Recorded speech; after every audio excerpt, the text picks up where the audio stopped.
Quero dar as boas-vindas a cada um dos que estão aqui nesse momento no qual nós queremos fazer o lançamento online. Já fizemos lançamento presencial do livro Blue University. Consegue ver aí? Parece que a imagem está desfocada. Consegue ver? Blue University, a Universidade e a Justiça das Águas. Trata-se de uma obra organizada por mim, professor Elias Wolff, do Programa de Pós-Graduação em Teologia da PUC do Paraná, e Marta Luciane Fischer, do Programa de Pós-Graduação em Bioética da PUC do Paraná. E a colaboração, a parceria de muita gente, pesquisadores, pesquisadoras de diferentes instituições acadêmicas do Brasil e também do exterior, que tem uma sensibilidade apurada com a questão água e tudo o que ela significa nos seus múltiplos valores, social, cultural, econômico, político, etc. E como é que a sua situação se encontra nos dias de hoje, no sentido de crise hídrica, de escassez hídrica, devido a vários fatores, dentre eles a poluição, o desmatamento, etc., né? Então, é refletindo sobre a situação da água que percebemos a importância de estimularmos na comunidade acadêmica e na sociedade uma nova postura hídrica, uma nova cultura, uma nova consciência em relação a toda a criação, mas com foco particular à água.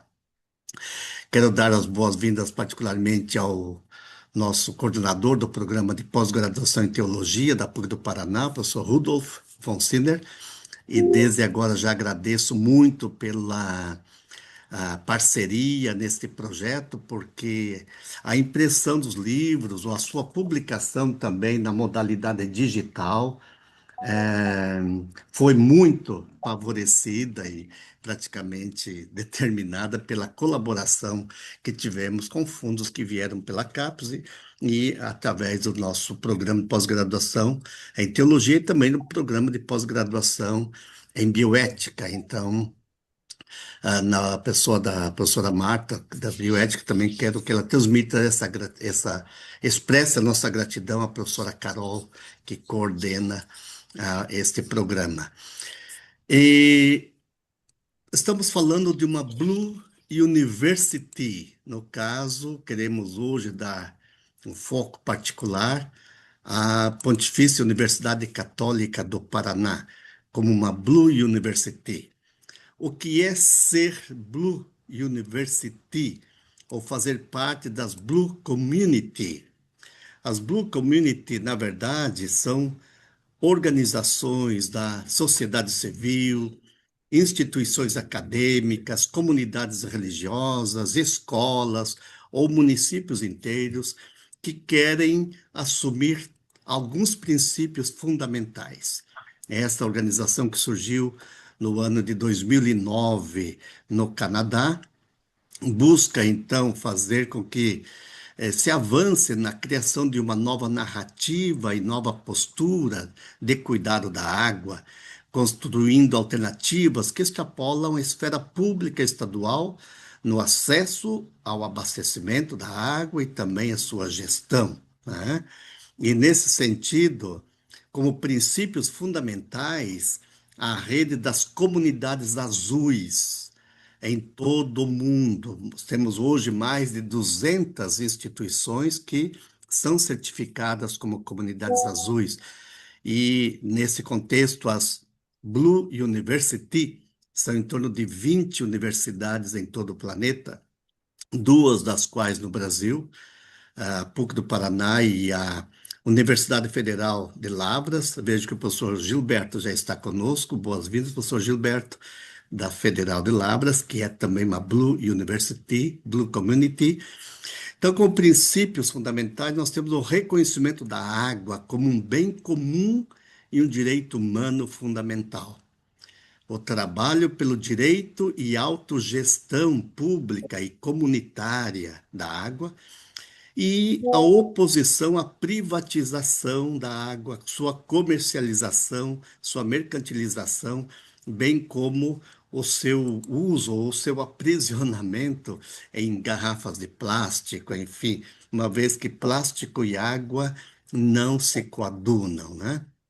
Então, nesse sentido é que nós publicamos para estimular e implementar também nas nossas instituições acadêmicas, é que nós publicamos então este livro que logo estaremos apresentando.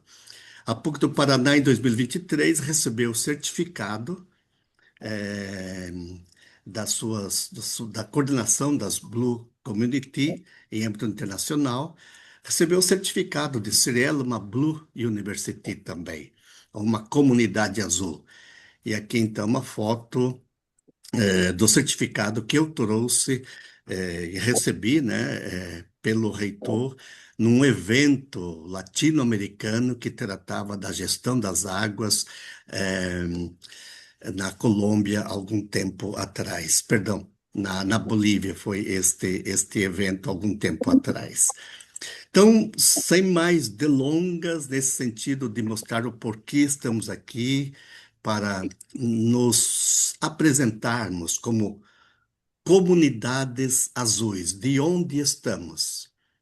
Não é fazer parte das comunidades azuis apenas, ou das universidades azuis, é ser uma comunidade azul, é ser uma universidade azul. Então, para estimular isso, é que nós publicamos e lá fazemos agora o lançamento desse livro, Blue University, a Universidade e a Justiça das Águas. Quero dar a palavra ao nosso coordenador, professor Rudolf, já dando as boas-vindas, como anteriormente fiz, reitero aqui, com você também a palavra nesse momento. Bom, uma boa noite a todas e todos. Consegue me ouvir bem? Sim, Sim, perfeito. Agradeço então pelo convite, né? Parabenizo de antemão a professora Marta, o professor Elias, né, pela iniciativa e pela coordenação desse livro, a todas as autoras e todos os autores que contribuíram para ele. Hoje de manhã eu já consegui pegar ele na mão e folhei um pouquinho já, realmente muito informativo, muito bonito.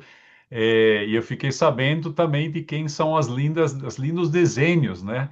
Que tem lá com o portal da PUC e outros, né? Aparentemente da própria professora Marta, então parabéns também por esse dom, né? Que aplicou ao livro e que dá uma coerência, uma leveza e uma impressão mais profunda ao mesmo tempo, né? Ao livro. Então, muito bom. Acho que é algo que realmente cada aluno, cada aluna, cada professor, cada professora deveria ler, né? Cada funcionário para a gente entender melhor o que que significa ser uma Blue University e viver também o que que é uma Blue University, né? A gente sabe que a água ela tem várias conotações, é um elemento básico da vida, sem água não há vida. Pode ser um elemento também de perigo, né? Quando tem inundações, né? Quando nos ameaça assim em excesso, mas de qualquer forma é um elemento necessário sempre, imprescindível. Ele também tem conotações espirituais, né? Ele aparece também na importante encíclica Laudato Si do Papa Francisco, né? De que mais de 10 anos atrás foi escrita e muito lançou, né? Do ponto de vista teológico e da fé, a questão da casa comum, né? Da qual faz parte a água e o cuidado que precisamos ter com ela. E me sinto muito orgulhoso que, como programa de pós-graduação em teologia, nós temos, né, o professor Elias, que desde 2019 é um arauto da causa da água, né, foram as primeiras conversas que tivemos naquele ano com o pessoal da Hot Milk, né, nosso ecossistema de inovação aqui na PUC do Paraná. Depois a coisa ficou crescendo, subiu até o andar da reitoria, né? Até então lá também ter recebido a bênção para a PUC se filiar à rede das Blue University como segunda no Brasil, né? Após então a Federal de Lavras, que aqui também hoje à noite está representada. Então também um parabéns e muito bem-vindo, né, aos colegas da Federal de Lavras que também descrevem no livro como então chegaram a desenvolver-se como Universidade Blue University. Aqui então vemos, né, a cena da certificação, então em 2023, é, e realmente, como conheço bem o nosso reitor, nossa instituição e também nosso programa e outros programas que contribuíram, né, bioética principalmente, mas também filosofia e outros programas estavam envolvidos, pessoas de outros programas estavam envolvidos, que isso é, uma vez assumido o compromisso, não é apenas uma letra, né, ou algo assim, uma promessa vazia, mas algo que realmente se leva ao sério. É, e também nunca foi só do Elias, né? Ele daí se conectou com a Marta, se conectou com outras pessoas. Tem hoje a colega Andréia do nosso programa, né? Que, como de manhã, também já vai falar sobre água e gênero. Então, são conexões internas e externas que se fazem no intuito, então, do uso responsável da água. Então, me parabenizo, né, como coordenador do programa, junto com os outros na nossa universidade e demais que colaboraram também de outras instituições por esse projeto e por esse livro. Agradeço que ele foi feito de uma forma bem didática, né, ele se lê bem, ele tem gráficos, ele tem as gráficas do que já falamos, e ele tem ele permite um bom acesso à temática, né, a sua a possibilidades de sua melhor compreensão e sua implementação. Então, que seja um incentivo também para nós, né, de continuar essa parte que trilhamos. E do nosso programa, eu posso dizer, a gente continua com esse compromisso, né, para com a convivência com a natureza de modo geral e especificamente ao redor da temática de água. E eu concluo dizendo de que quando tivemos a graça de subir para a nota 6 na última avaliação quadrenal da CAPES, a Blue University foi mencionada como um dos elementos, né, de impacto que então se destaca em nosso programa, né? Então, não só fazemos, queremos fazer e colocamos no relatório, mas também foi reconhecido pela comissão diária e pela comissão de avaliação e depois pelas outras instâncias. Então, nosso compromisso também com isso se tornou público, né, além do nosso programa, e nós continuamos com ele, e por isso acho que também justo que a nossa parte que recebemos da CAPES, portanto, afinal do contribuinte brasileiro, né, recebemos dinheiro público para investir também nessa publicação, que com isso se torna não só viável, mas disponível gratuitamente, né, tanto em alguns exemplares que foram impressos, mas principalmente de forma online para poder ser baixado. Então, desejo que esse livro tenha todo o sucesso que ele merece, que ele tenha o efeito que ele deseja e que a pesquisa, o trabalho e o aprofundamento continue. E, mais uma vez, em nome da professora Marta e do professor Elias, cumprimento todas e todos que colaboraram nesse fantástico projeto. Muito obrigado. Obrigada, Obrigado, professor. professor Rudolf. Importante termos presente esse fato, né, de que cresce a sensibilização e a consciência de sermos uma Blue Community, uma Blue University. E no campo da teologia, né, nosso programa tem uma linha de pesquisa da teologia da casa comum, né? Então, é nesse contexto também que aí estamos como programa de pós-graduação em teologia. Eu não vejo a Carol aqui, professora Marta. Não Não, sei acho se que ela, não. acho que não Não. está conosco. Eu vejo o professor Nelton Friedrich, que fez o nosso pós-fácil. Uma saudação Eu, para nosso grupo, professor Nelton, e depois uma palavra para o senhor mais no elenco dos autores também.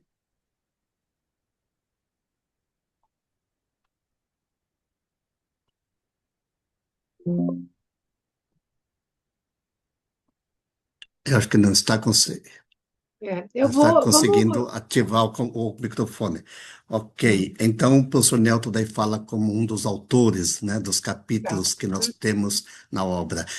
Passo Uhum. para você a palavra, professora Marta, para tratarmos mais especificamente, então, do livro, nesse primeiro momento, e no segundo momento, a professora Andréia Cristina Serrato, que já está conosco, agradeço sua gentil e riquíssima presença, que irá abordar o tema do Dia Mundial da Água, que nós celebramos ontem, tratando de água e gênero, com o lema onde a água flui, a equidade, a igualdade cresce.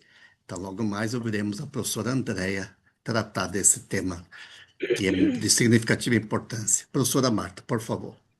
Beleza. Então, boa noite a todos. Eu vou fazer aqui uma apresentação rápida do nosso livro para poder dar o espaço para os autores que estão aqui. Eu gostaria de deixar registrado aqui o meu agradecimento a cada um de vocês e a minha alegria também em ter tido a oportunidade de organizar esse livro.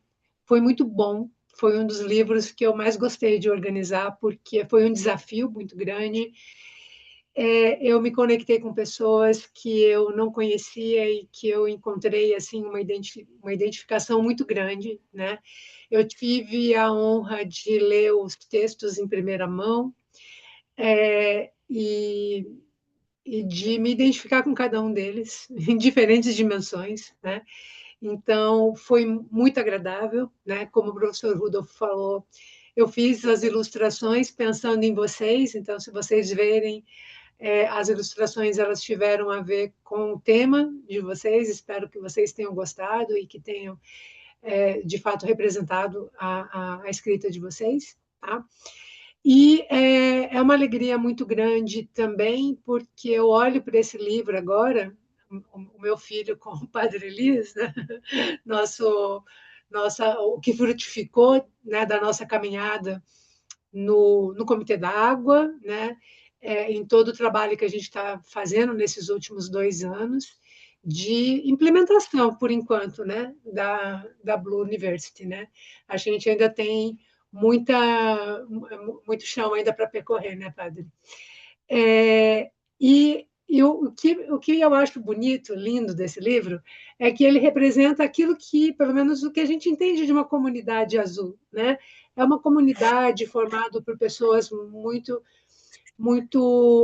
diversas, né? Então, a gente tem pessoas do Brasil, pessoas de fora do Brasil, a gente tem pesquisadores extremamente renomados, a gente tem o pessoal da área técnica, a gente tem estudantes de graduação, a gente tem estudantes de ensino médio, né, que fazem parte do projeto da iniciação científica da PUC. Então, a gente acolheu aqui uma. Acho que tem alguém aqui com o som ligado, eu não estou conseguindo desligar, padre, se eu conseguir. Um número grande aqui uma diversidade muito grande, né, de perspectivas, e sem falar ainda que a gente tem a área acadêmica, a gente tem a área técnica, a gente tem a área do turismo, a gente tem a política, todo mundo representado aqui dentro dessa dimensão, e isso é de fato muito bonito mesmo. Então, são 12 capítulos, né? Quem faz o prefácio é o nosso reitor, o irmão Rogério, que para a gente isso tem um valor muito grande. E quem faz o pós-fácil, né, como o professor Elia disse, é o Nelson Schmidt, que para a gente que trabalha com água é o maior referencial que a gente tem de uma pessoa que dedicou sua vida a trabalhar com a água na dimensão acadêmica, na dimensão de gestão e na dimensão política. Então, é a pessoa que entende do que significa a água nas suas múltiplas, né, dimensões que ela representa. Então, só o pré-fácil, o pós-fácil já traz para a gente assim, um valor muito grande para essa obra.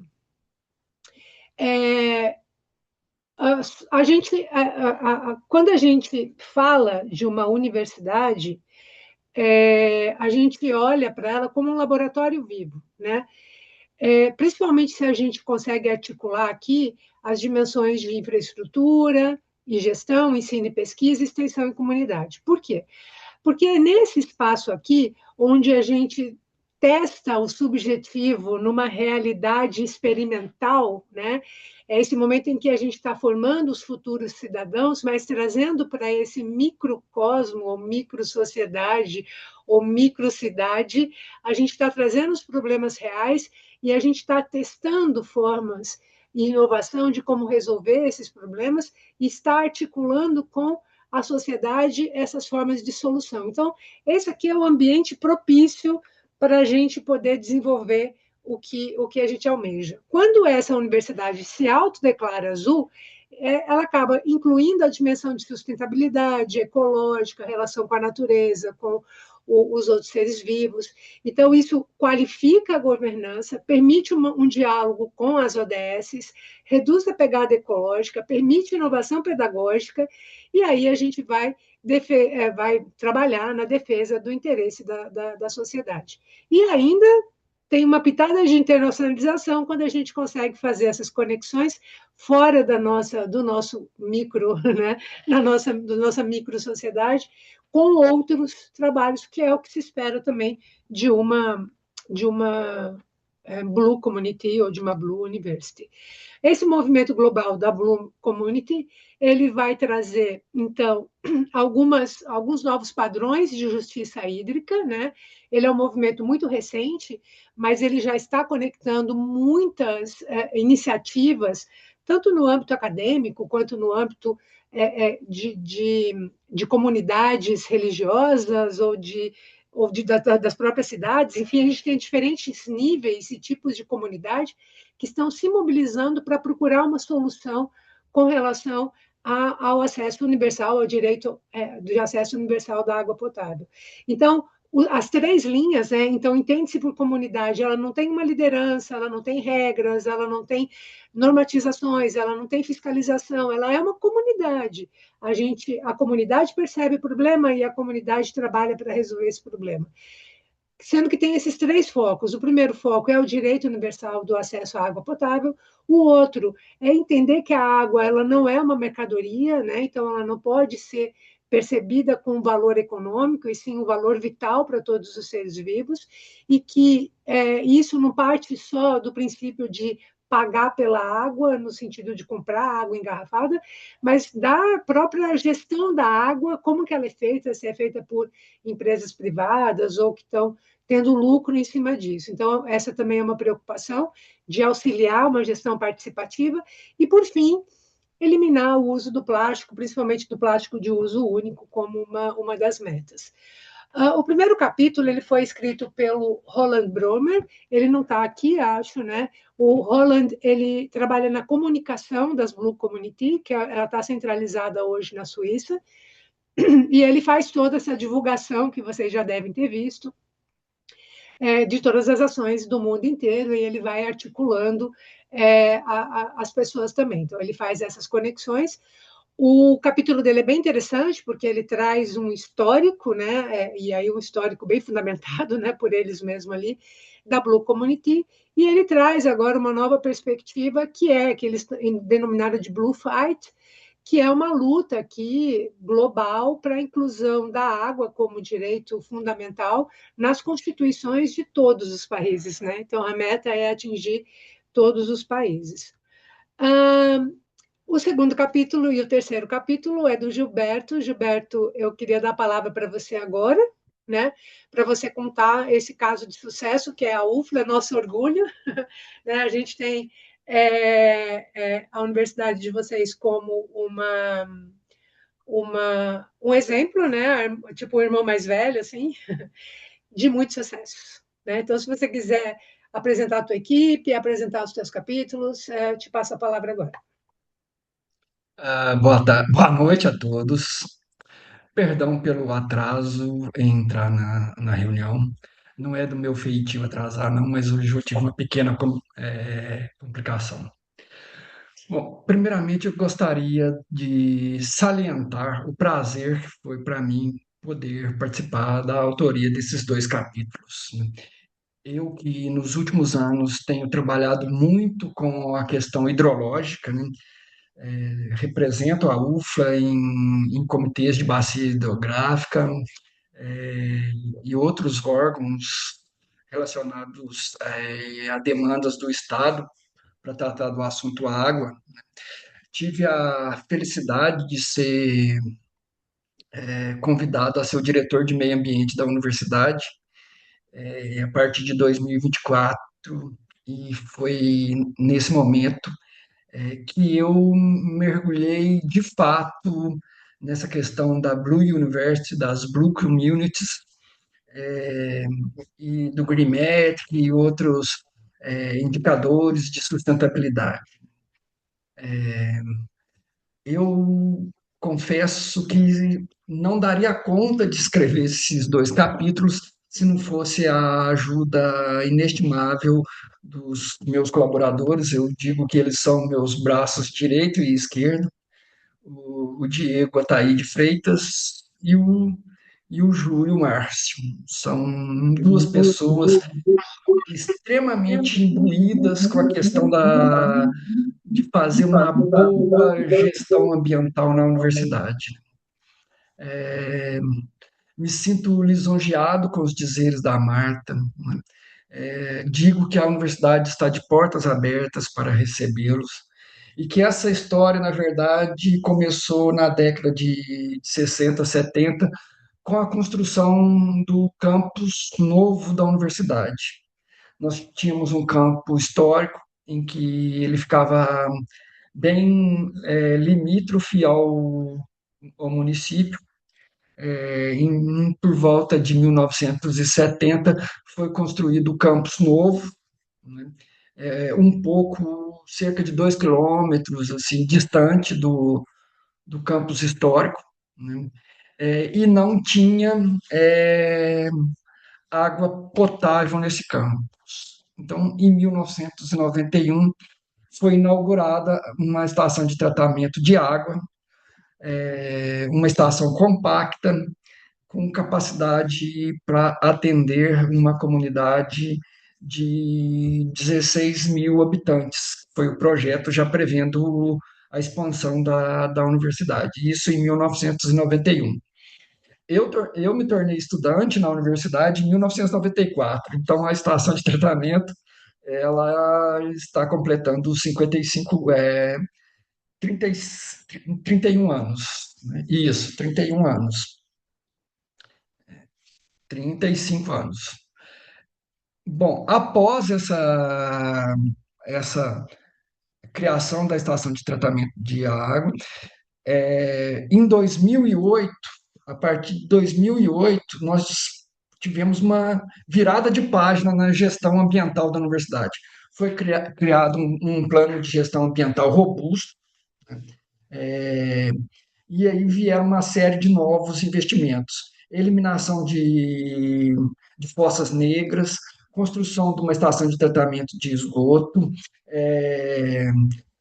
painéis fotovoltaicos para atender parte da energia da universidade, campanhas para eliminar copos descartáveis, proibição de copos descartáveis na cantina central, distribuição de canecas reutilizáveis para todos os alunos que ingressam na universidade, e agora, assim como as demais participantes, nós estamos numa campanha para eliminar os plásticos de uso único em toda a universidade.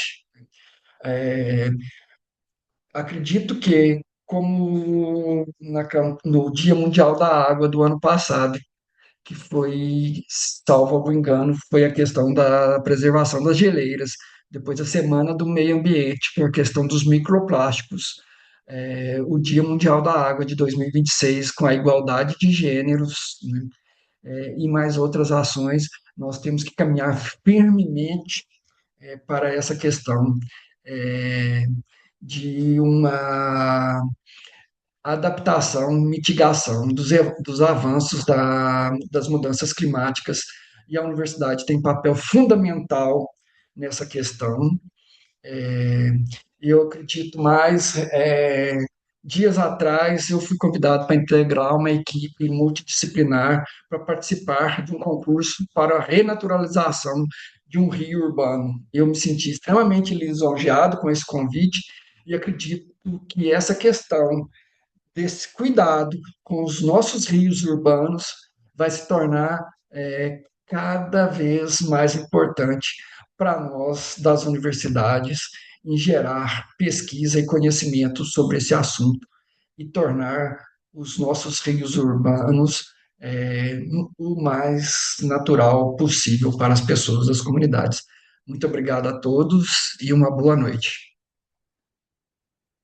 Boa noite, obrigado, Gilberto. Você sabe que eu tenho muita vontade de conhecer aí, né? Então, para a gente Sinta-se aqui, convidada, Marta. a gente quer muito conhecer tudo que vocês fazem. Depois de ler o teu capítulo, aí eu fiquei com mais vontade ainda de articular com vocês, até porque a gente também tem nossas nascentes aqui na nossa fazenda experimental e a gente queria também fazer um trabalho parecido com o de vocês. A Leninha, ela é a autora do último capítulo, só que ela está agora para entrar no voo. Leninha, você consegue falar com a gente rapidinho, só para marcar a presença aqui? Eu vou lá para o último capítulo, que é o capítulo da Leninha, para ela dar um oi aqui para a gente, enfim, antes dela entrar no voo. Obrigada, Marta. Cumprimentar o Elias e todos que me antecederam nesta apresentação. Eu, de fato, estava previsto eu participar integralmente, mas teve atrasos aqui, eu não vou conseguir, mas na medida do possível eu vou seguir ouvindo as pessoas. Vocês estão me ouvindo? Perfeito. Então, eu tive contato com as Blue Community há uns 10 anos atrás, que eu fazia um trabalho com agroecologia, com fortalecimento das cooperativas de agricultura familiar, com apoio da cooperação suíça, e tive intercâmbios com agricultores, né? E eu aqui em Minas Gerais, eu sou da região semiárida, do norte de Minas Gerais, diferente lá da região da Universidade Federal de Lavras, né? Que, geograficamente falando, é uma outra região e tem, eu acho, do ponto de vista da questão hídrica, é uma região que as chuvas são mais regulares, diferente da nossa do semiárido, que chove tudo de uma vez e vai embora, nós ficamos 6, 7 meses com chuva. Com chuva não, sem chuva. Então, o nosso desafio é como é que a gente desenvolve, do ponto de vista da agricultura, principalmente em regiões áridas e semiáridas, ainda mais com a proposta ligada à agroecologia. Então, eu tive acesso a essa experiência, conheci cidades. Ano passado eu estive em Budgay, lá na Alemanha, que é uma cidade pequena, mas que é 100% comunidade azul, a prefeita, a escola, um trabalho que eles fazem muito legal lá. E nessa oportunidade, a Marta, a gente conversando, porque também eu sou autora aqui em Minas Gerais, um projeto de lei chamado Direito à Natureza, entendendo a natureza como sujeita de direito. E nesse processo de articulação em rede, a gente foi fazendo contatos, né? Eu encontrei o Roland também no ano passado, e acabou que eu também me tornei embaixadora das Blue Communities. E em Minas Gerais, o que eu abordo é porque, infelizmente, desde o final do ano passado, a gente caminhou e acompanhou e resistiu bravamente no processo de privatização da Companhia de Água aqui do estado de Minas Gerais. Então, eu sei que vários estados já privatizaram também suas companhias de tratamento de água e saneamento. Tive muita conversa com o Léo Heller, que também faz parte desse rol de pesquisadores que trabalham com a questão do acesso à água como direito humano, não mercadoria. E, ao mesmo tempo que a gente lutou obstruindo um projeto do Estado, entendendo que a água é um direito fundamental, obstruindo o projeto, tentando mobilizar forças no sentido de impedir que o processo tivesse um desfecho tão ruim na minha avaliação, né? Nós fomos derrotados num projeto não só de alteração da Constituição de Minas Gerais, com o governo Itamar Franco, naquela época, garantiu em sua Constituição que para haver processo de privatização teria que ter uma consulta pública, um plebiscito, como tem na Suíça em vários lugares, um plebiscito sobre a gestão da água. E aí a gente teve um processo grande que, primeiro, o governo do Estado teve maioria para alterar a Constituição, colocando uma PEC, tirando da nossa Constituição esse direito da população de decidir sobre a gestão da água. Então, a gente teve essa primeira derrota e, em seguida, nós tivemos a derrota que foi, de fato, o processo de privatização da água em Minas Gerais. Estamos ainda tentando instalar uma CPI, porque tem muito nós estamos falando assim, na negociação, né, desse processo, muitas empresas que já estão na Faria Lima discutindo sobre a questão da privatização da água em Minas, têm visto no processo, enfim, nós continuamos na resistência. Mas o capítulo também traz uma experiência que a gente tem de várias comunidades, desde o tratamento com a questão das águas na comunidade, seja comunidades que lutaram para ter suas águas de volta, as minas nascentes, as fontes naturais, com comunidades que desenvolveram tecnologias sociais, ou para guardar a água da chuva para o multiuso, ou para fazer o tratamento do seu esgoto. São tecnologias sociais que a gente vem aportando recursos para demonstrar que é possível a gente ter práticas e manejos adequados da água nas comunidades para elas serem autossustentáveis.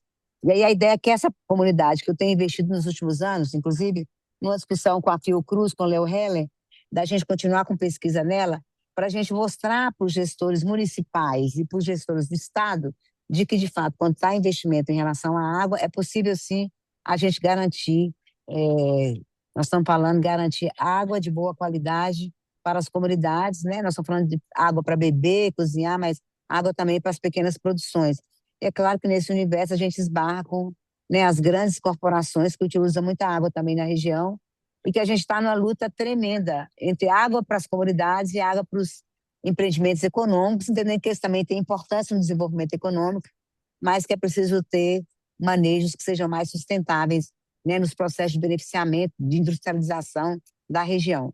Então, eu trago um pouco isso, essa reflexão da nossa luta, mas também essa experiência concreta numa comunidade que nós estamos chamando de Comunidade Azul, que é uma comunidade rural numa região chamada Alto Rio Pardo, que é um rio que nasce em Minas e deságua na Bahia, um rio importante, que a gente tem feito trabalho com bacias, subbacias, para tentar fazer com que esse rio não caia mais esgoto nele, fazer um tratamento do esgoto com a empresa, enfim, é um pouco isso que a gente está trazendo nesse capítulo.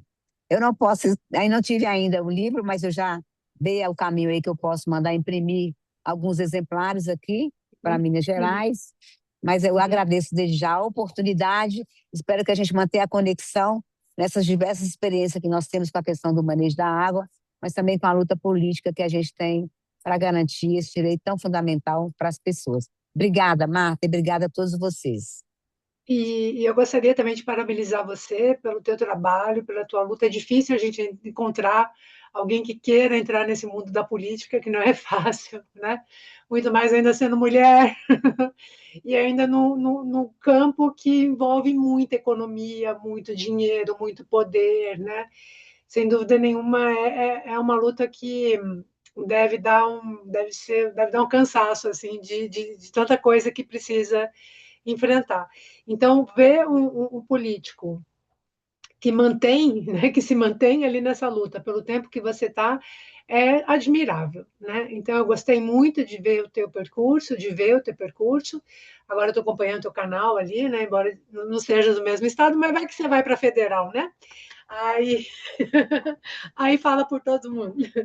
E que né, traga, né, essa perspectiva para a sociedade, natureza como sujeito de direito, sem dúvida, vai ser o caminho, mas não nessa perspectiva simplesmente, né, econômica, mas entendendo elas mesmo como sujeitos participantes da vida da nossa sociedade, e ela tendo o direito de existir como ela é, do jeito que ela é, com as necessidades que ela tem, e a gente conseguindo se relacionar com esses elementos naturais de uma forma mais natural, assim, né? Então, parabéns, Leninha. Fiquei muito honrada de te conhecer e também espero que as nossas conexões continuem e que mais coisas sejam feitas. Obrigada, Elias, pessoal. Eu vou continuar ouvindo aqui. Tá bom, beleza. Mas, Elias, quando eu falar que se o senhor quiser também falar com os autores, tá? Fica à vontade aqui, por favor. O terceiro capítulo é o meu, vou falar aqui rapidamente. O meu capítulo ele é um capítulo escrito por 6 mulheres, 6 lindas mulheres, me incluindo, né, obviamente aqui. E aqui eu tenho uma equipe muito diversa, tá?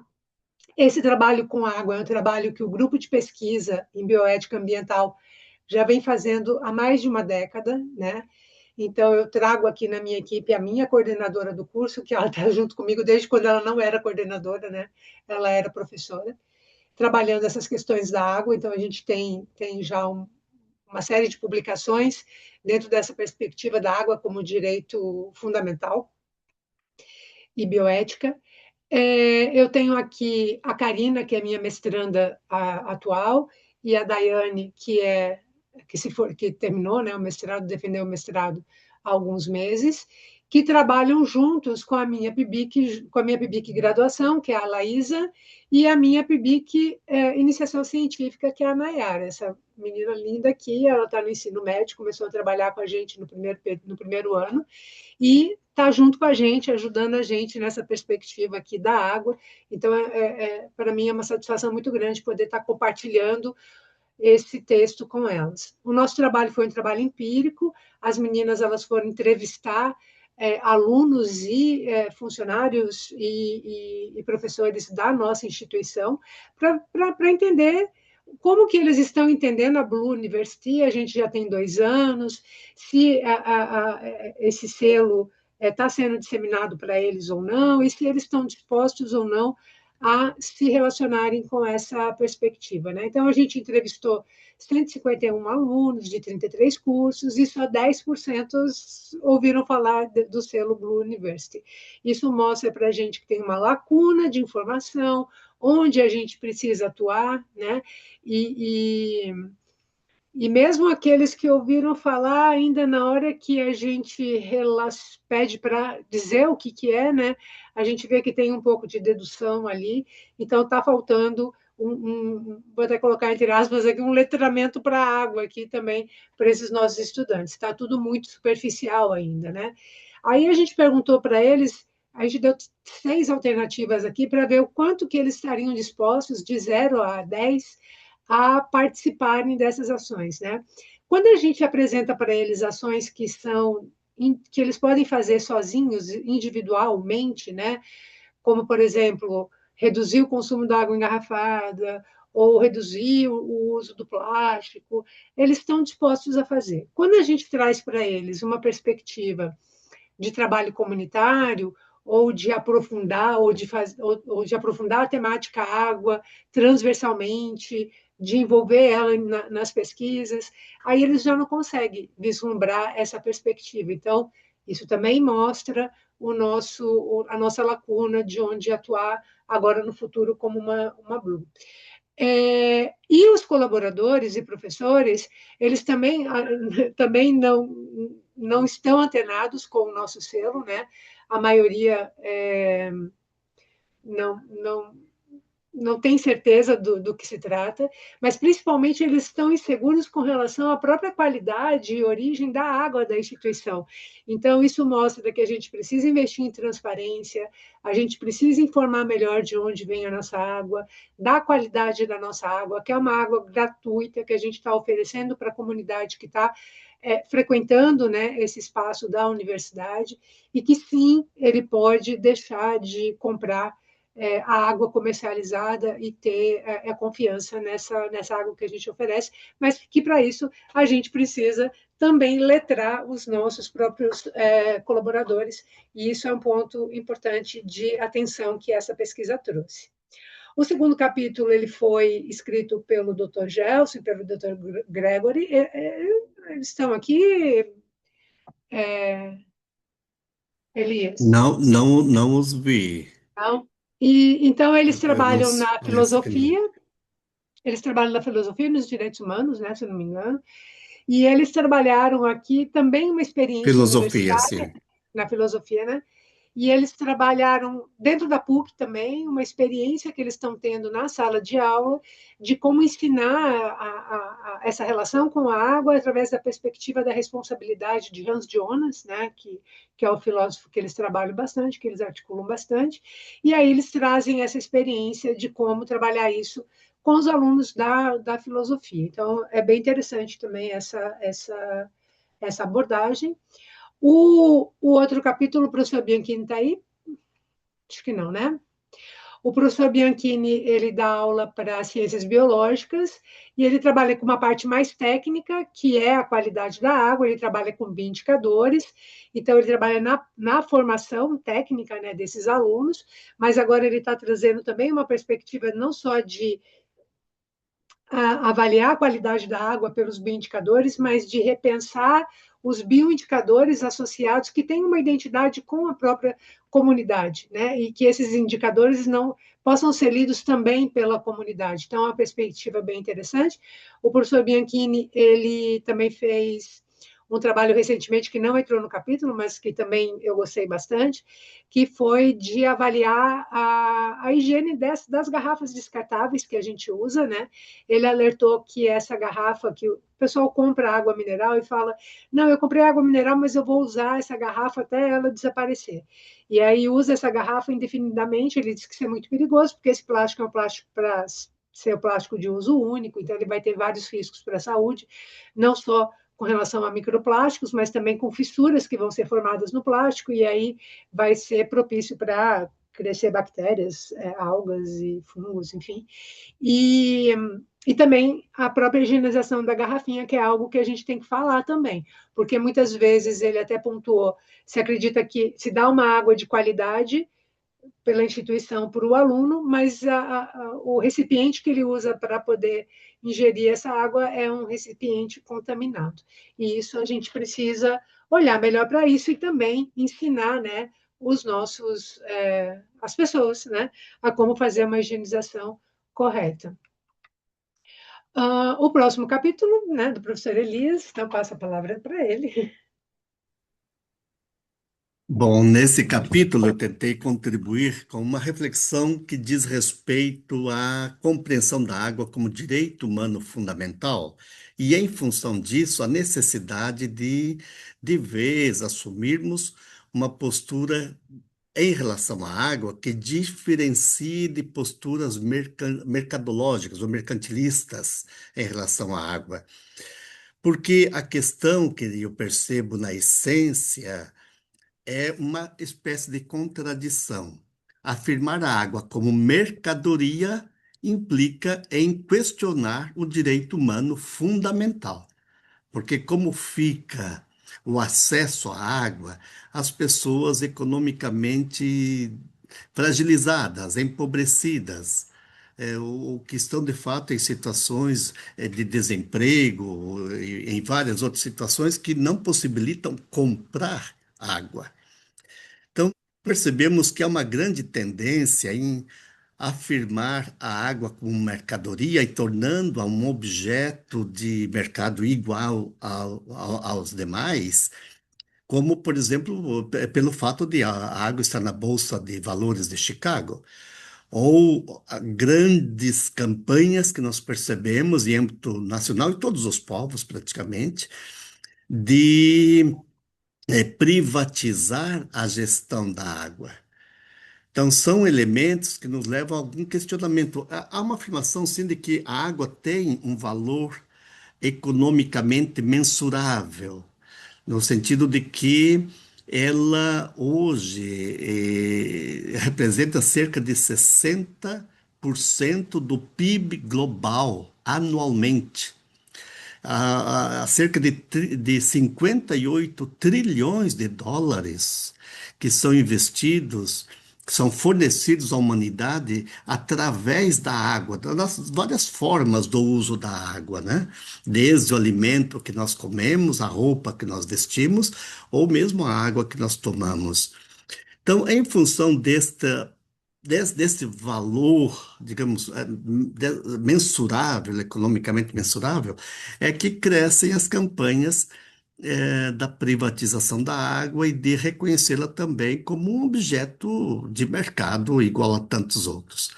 Pois bem, se assim for, nós nos perguntamos como podemos ter a garantia de que aquela fonte, aquele córrego, aquele rio, enfim, de onde se extrai a água, pode ser um bem comum, uma vez que a água que ali está torna-se de alguma forma um elemento de posse de quem faz a gestão, né, de quem a transporta até a nossa casa. E se ela deixa de ser um bem comum, ela, quer dizer, está novamente, então, diretamente em questão o direito humano. Temos que toda pessoa tem, o direito que toda pessoa tem do acesso à água. Nesse sentido, então, vem a questão. Afinal, água é gratuita ou não é gratuita? A própria ONU tem falado que há um elemento econômico importante da água. E nós reconhecemos isso, mas qual é o elemento econômico que a água tem? Qual o seu valor econômico? É o valor da manutenção, da conservação da água, é o valor do transporte da água até as nossas residências, até as fábricas, enfim, seja onde for, é o que é necessário para que possa haver, de fato, uma governança que garanta a qualidade e quantidade necessárias da água para sobrevivermos.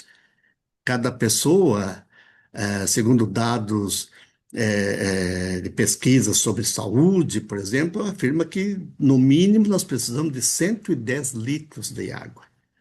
Então, há um custo para garantir que esta água hoje esteja na minha residência, esteja na sua residência. É isso, alguém tem que pagar. Quem tem que pagar? A sociedade. Mas isso não significa pagar a água como tal. A água como um bem da natureza.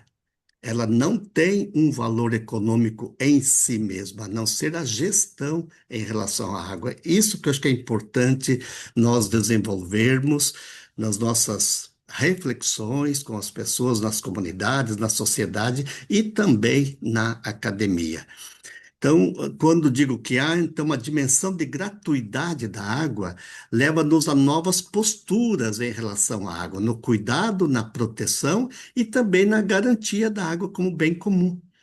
É nesse sentido que eu trabalho também aqui nesse capítulo um pouco a espiritualidade da água, a mística da água, qual a compreensão teológica da água para além da questão sociológica ou mesmo econômica. Porque isso nos faz compreendermos a água não como um recurso. Esse é um tema que talvez não seja apropriado mais para nós, como um Blue University. Não se trata apenas de um recurso hídrico, como normalmente falamos. A palavra que eu uso, e creio que esteja mais adequada ao que quero expressar, é um bem natural. Água como um bem é diferente de afirmá-la como um recurso. E aqui recordo os princípios fundamentais da Rede Ecumênica da Água Brasil, que aqui a Vera Catalão é uma grande parceira, junto com o Nelton Dier, que está aqui, Friedrich. Há três elementos fundamentais para reconhecermos a água como bem comum. Então, isso estamos em perfeita comunhão com os princípios da Blue University. Água como um dom divino.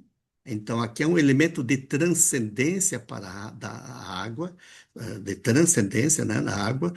Reconhecer seus múltiplos valores para além da sua materialidade, além do elemento físico que a água é, como bem divino, e a água, então, como um direito, bem comum, um dom divino e água como direito. Eu penso que é importante nós trabalharmos cada vez mais nesta dimensão, de fazer uma espécie de uma contracorrente a toda a compreensão mercadológica, mercantilista em relação a este bem que é mais do que um recurso e precisa ser reconhecido nos seus múltiplos valores, o que leva-nos então a uma nova consciência hídrica, uma nova cultura hídrica e novas práticas. É por aí que nós queremos seguir como uma Blue University. Beleza, professor, muito obrigada. Essa perspectiva ela tem que ser discutida mesmo de uma maneira bem realista, né? Como o senhor coloca, né? Eu acho que não dá para romantizar as coisas, porque daí a gente não vai sair do lugar. Porque lutar contra o poder econômico é. Acho que enquanto a gente ainda for uma sociedade capitalista, ainda é muito difícil. Então não dá para romantizar, tem que ser realista mesmo, e trabalhar com, né, o que a gente tem, né, com o substrato que a gente tem aqui. Gostei muito do teu capítulo também, professor. O outro capítulo é o do Thierry. O Thierry está aí? Não, também? O Thierry, ele é um doutorando do programa de pós-graduação em bioética, é meu orientado, ele é presidente do Clube da Água e ele trabalha com... ele é biólogo, ele é pedagogo, ele é ator, então ele juntou tudo na perspectiva do trabalho dele. No mestrado já a gente trabalhou o bioteatro, ele patenteou, né, esse personagem que é o Potter do futuro. O Potter, ele é o expoente da bioética, né, quem cunhou o termo da bioética, da sobrevivência da planetária, da bioética como ponte entre as ciências humanas e as biomédicas, enfim.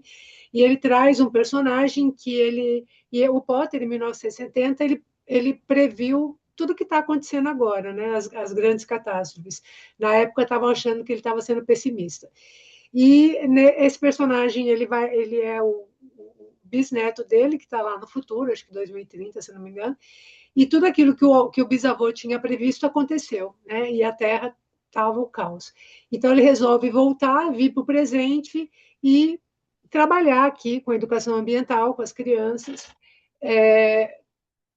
ou com as pessoas também, enfim, em como que pode se mudar esse futuro, se é possível mudar esse futuro. Então, ele trabalha com ferramentas de comunicação, ele usa o teatro como facilitador, a gente trabalha com uma perspectiva da natureza como sujeito de direito, como uma cosmovisão, a gente vai trabalhando vários elementos aqui, e agora ele vai trabalhar no doutorado o rio como sujeito de direito, e ele vai ouvir as comunidades que vivem ao longo do Rio Belém, que é um rio que nasce e morre em Curitiba, para ver o que mudaria na vida dessas pessoas se o Rio Belém tivesse esse título de sujeito de direito, e a partir dos resultados empíricos das suas pesquisas, que são grupos focais, a gente pretende formular um documento e levar para a Câmara de Vereadores pedindo o reconhecimento do Rio Belém como cidadão curitibano, aí com o resultado da pesquisa, né, mostrando quanto que a população, o que a população tem de necessidade, o que para elas mudaria isso,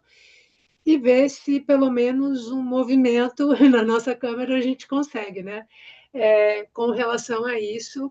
Então, esse é o trabalho dele. E nesse capítulo ele traz algumas experiências dele trabalhando com educação ambiental, com água, em diferentes projetos. Então, é bem interessante. Hoje ele é o presidente do Clube da Água e está com o desafio de gerar o engajamento na juventude, que está bastante difícil. Capítulo lindo, maravilhoso. Fiquei encantada com o texto da Vera Catalão. Eu passo a palavra para ela agora.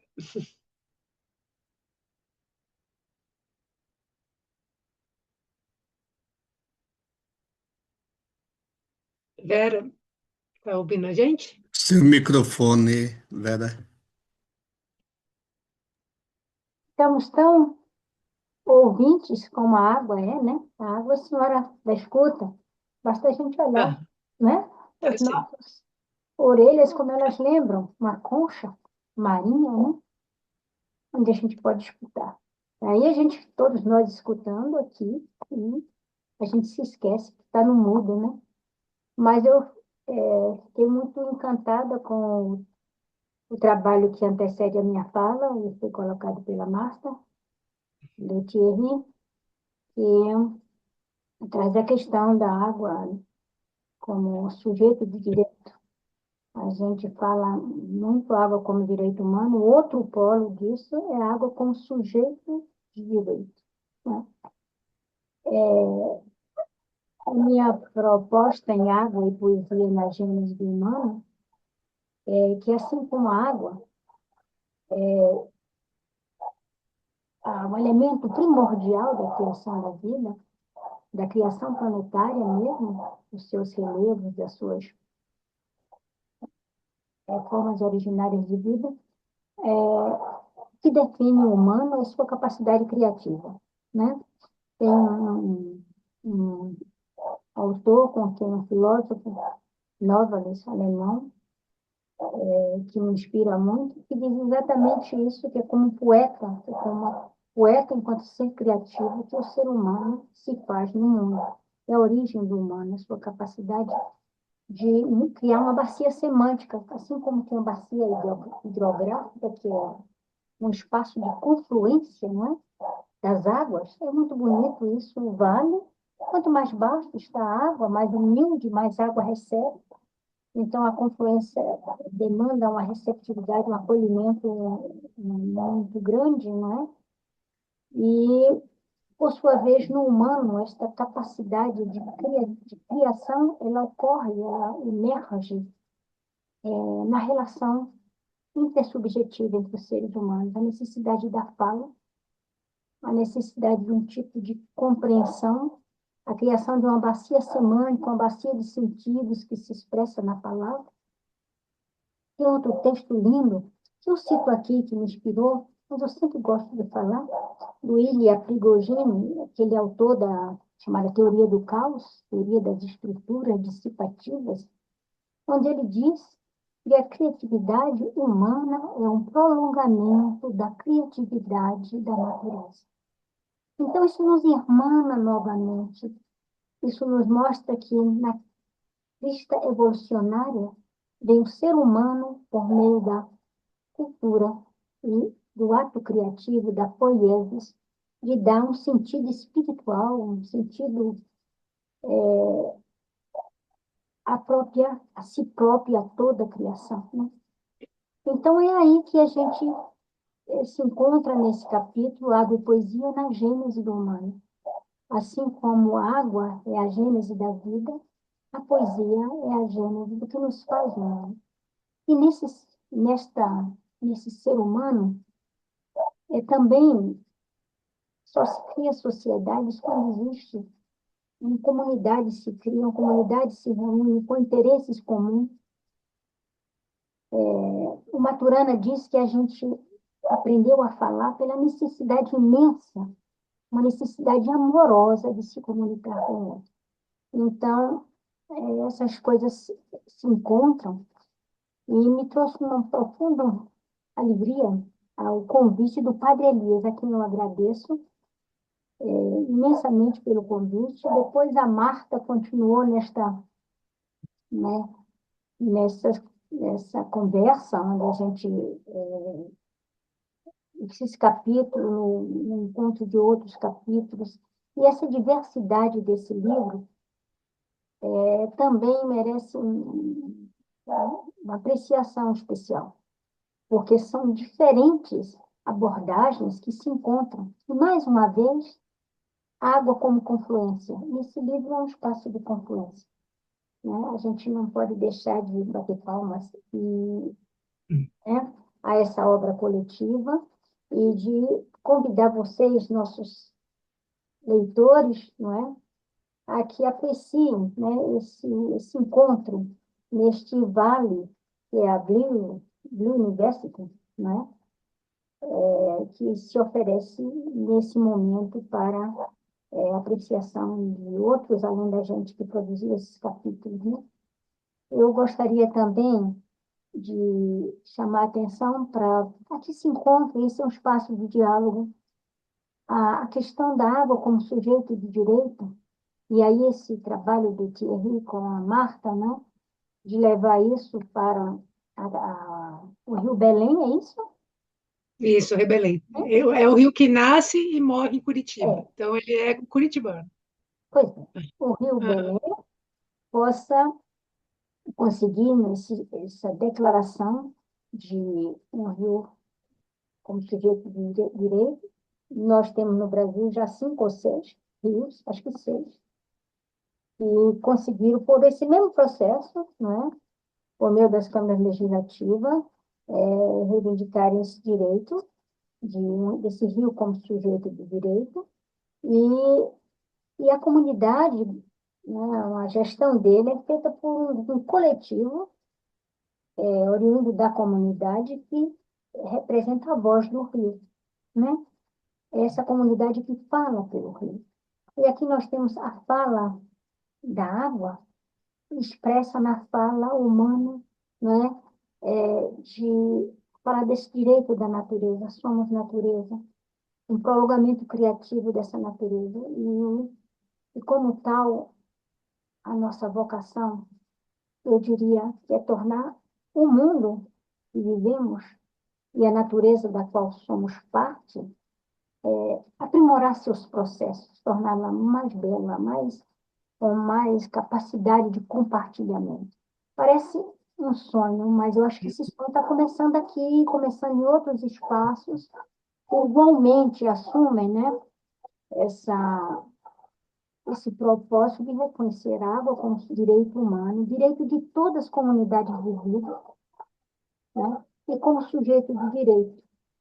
Só lembrando, por exemplo, quando a gente traz a água do manancial para nosso uso, legalmente a gente tem que deixar 70% a 90%. Se é um grande rio, se é um rio pequeno, 90%. Se é um rio maior, 70%. Para que outros seres, os ecossistemas aquáticos, possam sobreviver. Então, o que a gente vê como poesia é esta capacidade também amorosa, né, de compartilhar a nossa casa comum, né, tão bendita do Papa Francisco em Laudato Si. Essa é a nossa casa. E nós havemos, graças à tecnologia, em 69, nós tivemos uma imagem, tudo mudou. A terra azul, coberta de nuvens, né? A nossa casa comum. Acho que aquela imagem foi assim, transformadora, foi um marco para que a gente possa reconhecer isso. No Brasil, nós tivemos, na prisão, Caetano Veloso escreve aquela música, né, cria aquela música magistral, Terra, né? Que fala exatamente isso, dessa imagem do planeta Terra visto pela primeira vez em 69. Continua a nos inspirar, a encíclica também, Laudato Si, e a nos reconhecer. E essa poesia que habita em nós é a poesia que habita em toda a criação, é a capacidade criativa da vida. É isso que eu tentei falar, e agora, de forma mais na prosa, não é? Tentar um resumo do que trata esse capítulo. Muito obrigada a Marta, Padre Elias, e a todos que eu estou conhecendo agora um pouco, né, que compartilham esse encontro nesse grande vale que é a Blee University, né, e hoje se apresenta esse livro para um grande público, espero. Não somente aí no Paraná, mas acho que a Reda, viu, Padre Elias, pode ser um vetor, né, importante e outros espaços de ONGs que trabalham com a água. Eu acho que a gente tem que fazer esse esforço agora de difundir, como a água, fazer a dispersão disso, tornando isso o que fizemos aqui um bem comum. Vera, sabe o que eu senti lendo o teu capítulo, quando eu li de primeira mão? Eu falei assim, gente, a Vera viu o que está acontecendo dentro de mim e colocou no papel. Parecia assim que você escreveu aquilo que eu sempre quis escrever. Eu já tinha ouvido você falar outras vezes, mas esse capítulo, você fala de poesia, para mim ele é música, ele é melodia, ele vibra. Eu me conectei com ele assim, e aí eu fui ler outros, daí fui procurar outros textos teus, outros artigos, enfim, mas ele é muito lindo. Você fala assim, gente, como que a Vera sabia que eu queria escrever tudo isso? Né? Como que. Porque é de fato isso, sabe? É o que a gente procura é aprender com a água, e você conseguiu captar isso. Um elemento químico tão simples, que a gente já podia estar fabricando em casa, né? De tão simples que é pegar duas moléculas de hidrogênio, juntar oxigênio e não se consegue produzir, né? A água é tão simples uma molécula e todo mundo acha que ela só é esse fluido que passa, mas não é. Ela está ensinando muitas coisas e você conseguiu captar isso. O que ela está dizendo? O que é ser água? O que é ser água? Né? E se a gente fosse água, será que a gente teria uma vida diferente? quando eu até estava dando aula essa semana para os meus alunos de biologia, a gente estava falando de origem da vida. Eu falei, vocês perceberam que a gente é mar? A gente veio do mar, fechou um pacotinho de mar, é a nossa célula, a gente é mar. Vocês conseguem perceber isso? A gente é água. A gente é água. É a nossa origem que está trazendo dentro do nosso corpo. Será que a gente está deixando de ser a gente, né? De ser água, de entender qual que é de fato toda a mensagem que ela traz, de ser atemporal, de passar entre os corpos, de conectar os corpos, de trazer vida, enfim, né? Então, acho que você me representou muito aqui nesse capítulo, achei ele muito bonito, eu acho que a gente tem que reproduzir ele, tem que virar peça de teatro, filme de TV, a gente precisa pegar essas tuas ideias e, olha, eu coloco aqui publicamente, eu quero muito trabalhar com você, quero muito escrever com você, eu quero muito poder ter a oportunidade de navegar essas águas Olha, da você sabe, perspectiva, eu que é já te uma coisa falei, muito eu já linda, muito falei que linda. eu estou à disposição. Esse trabalho do Thierry, acho que você tinha me falado sobre ele. Eu fiquei vendo o seu resumo dele, já bastante impressionada, que é o primeiro contato que eu tenho com o livro é hoje, né? Uhum, Assim, para os outros artigos. Mas você falou do mar. Eu acho que eu não uhum, sei aqui, mas tem uma declaração do Jacques Cousteau, que ele diz o seguinte, que a primeira vez que, quando ele começou a mergulhar, ele percebeu que o que ele chamou o pecado humano aconteceu no dia que saiu da água, no dia que perdeu a fluidez e o encantamento que ele encontrava nos oceanos, ou que ele vivia de mergulho, né, de pesquisa e tudo mais. E acho que vocês todos já ouviram falar do Cousteau, né? uhum. Então, ele disse que entendia que o grande momento, a grande perda foi no momento que nós abandonamos a vida nas águas, né? É, Claro também. que a fala de um mergulhador, mas cala dentro da gente. Como não perder esse ser água que nós somos? Uhum, Acho que a educação ambiental, a ecopedagogia da água, pode nos ajudar muito. uhum. Sim. Pequenos exercícios para a gente sentir, é, por exemplo, um copo d'água, não é? Na hora da sede, é como se a gente tivesse tido um encontro com a nossa própria essência. Um copo d'água na hora da sede. E a gente pode ir além, né?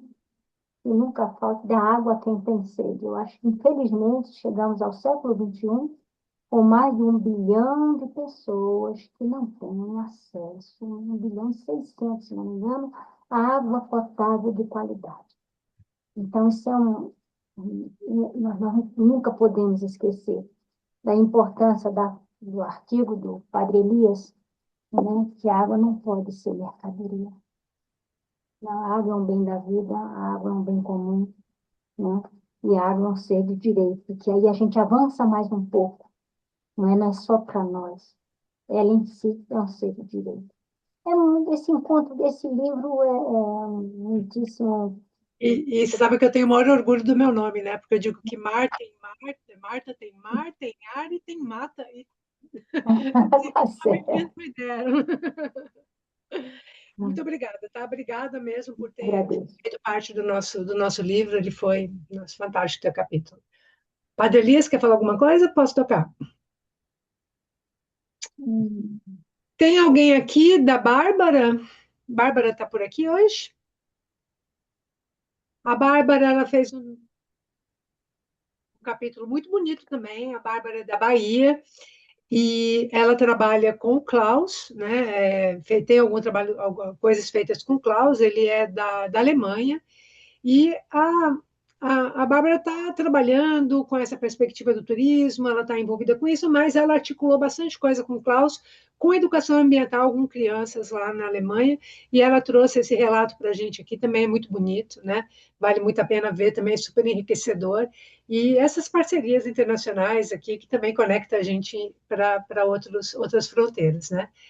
Esse capítulo aqui também é muito importante para a gente, é o último, né? Porque a Leninha já falou, que é o trabalho da equipe de infraestrutura, a equipe técnica aqui de infraestrutura da nossa universidade, que eu vou chamar aqui Elaine, quer apresentar o teu trabalho? Como que a gente está aí?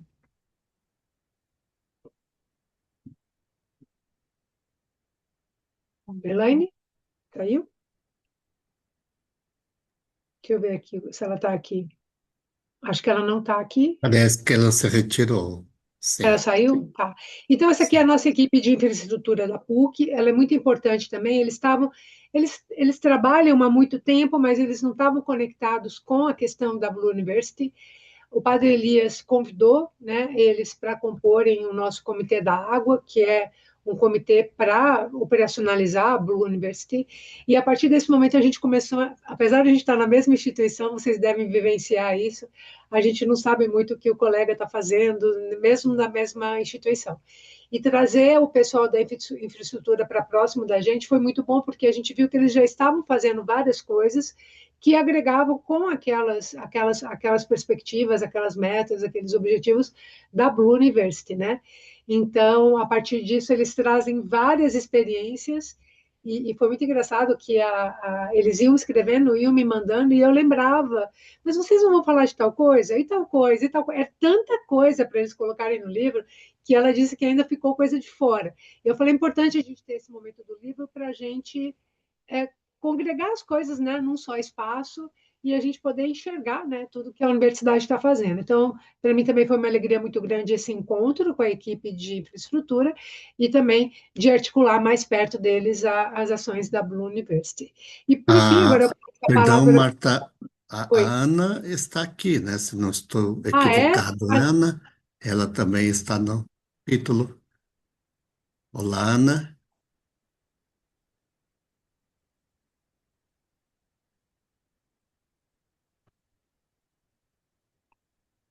Deve Não? ter me Então equivocado. tá. Vi o Então, nome dela ali, mas tudo bem.